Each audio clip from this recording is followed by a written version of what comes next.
मंडळी, जपानमध्ये येऊन तुम्हाला फ्री जॅपनीज शिकण्याची संधी मिळते. जपानमधल्या योकोहामा नॅशनल युनिव्हर्सिटीने अनाउन्स केली आहे मिक्स्ड स्कॉलरशिप 2025. या स्कॉलरशिपच्या अंतर्गत तुम्ही जपानमध्ये येऊन फ्री जॅपनीज शिकू शकता. त्यासाठी तुमचा राहण्याचा, खाण्याचा, तिकिटाचा खर्च कॉलेज प्रोव्हाइड करणार आहे. सोबत तुम्हाला मंथली स्टायपंड वेगळं मिळणार आहे. च्या इलिजिबिलिटी क्रायटेरियामध्ये इंडियाचं सुद्धा नाव आहे, त्यामुळे याचा लाभ तुम्ही नक्की घेऊ शकता. 3 टाईपचे स्टुडंट्स याला अप्लाय करू शकतात. पहिला आहे रिसर्च स्टुडंट, म्हणजे जी मंडळी मास्टर्स किंवा डॉक्टरी करतायत, टीचिंग ट्रेनिंग मधली मुलं आणि जॅपनीज लर्निंग स्टुडंट्स या स्कॉलरशिपला अप्लाय करू शकतात. वे ऑफ सिलेक्शन याचे 2 पद्धतीने आहे. पहिलं आहे युनिव्हर्सिटी रिकमेंडेशन आणि दुसरं आहे एम्बसी रिकमेंडेशन.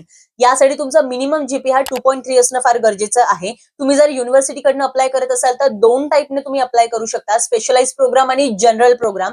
स्पेशलाइज प्रोग्राम मधनं या 4 स्टडीज तुम्ही करू शकता आणि इतर स्टडीजसाठी तुम्ही जनरल मधनं अप्लाय करू शकता. आणि जर युनिव्हर्सिटीकडनं अप्लाय करताय तर त्याची डेडलाईन आहे 7 जानेवारी. जर तुम्हाला काही क्वेश्चन्स असतील तर त्यांनी कॉन्टॅक्ट प्रोव्हाइड केलेला आहे. त्यासोबत तुम्ही कमेंट सेक्शन मध्ये मला नक्की विचारू शकता. व्हिडिओ आवडला असेल तर व्हिडिओ नक्की लाईक करा, शेअर करा आणि माझा YouTube चॅनल फॉलो करा, व्लॉग्स बाय कवी.